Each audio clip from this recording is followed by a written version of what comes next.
What's up guys, welcome back to another video. Today I'm going to show you how to stop your MacBook from overheating. This is a problem that a lot of people face, especially people who use their laptops on their laps. It tends to get really hot and you just have no other option other than shutting down your laptop or just keeping it aside for a couple minutes so it can cool down and then you can use that again. So before we get started, if you're new to the channel, make sure you hit the subscribe button. Also, if you're a regular viewer, I recommend pressing the bell icon so that you get a notification every time I upload a video, because YouTube's subscription box is a little messed up these days. You guys don't see my videos in your subscription boxes as I've asked you guys over on Twitter. So yeah, hit the bell icon and let's get started. So what you guys want to do first is open up Safari and go to this website. I'll leave the link in the description. Next, you just want to click on the download button and your download should start in 3 seconds.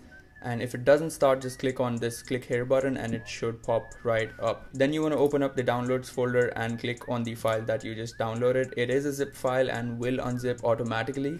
So once the file has unzipped, you want to double click on the folder and then just drag this to your applications folder. So once you have dragged the application into the applications folder, go to your applications folder and open the SMC fan control application. At first you will see this dialog box. Just click on open and enter your password. It will give you an alert if your laptop is rather new, so don't worry about it, just click on continue. So after clicking on the application, you won't really see anything until you look at the menu bar. Right here is the SMC fan control application. You can see your laptop's current temperature as well as the RPM at which your internal fans are rotating. You just want to click on that and click on preferences. Once you click on preferences, this dialog box will open, and now you want to click on the plus button and then just title your new favorite, let's say higher RPM.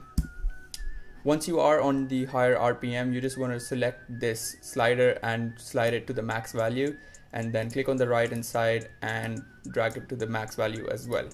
Now you just want to hit save, and once you click on that, you will hear your laptop fire up the internal fans at full speed. So this will drop your laptop's current temperature. Once your MacBook has cooled down, you just want to click on this again and go to active setting and then select default. This will then slow down the fans to the actual value the operating system wants the fans to rotate at. So guys, this is how you stop your MacBook Pro from overheating. It is a one-click application that you can download and use and never ever have your laptop overheat again. So guys, that's it for this video. If you enjoyed the video, don't forget to smash that like button. Also comment down below if you have any problems or any specific videos you want to see. Most importantly, don't forget to subscribe to the channel. My name is Sam and I'll catch you in the next one.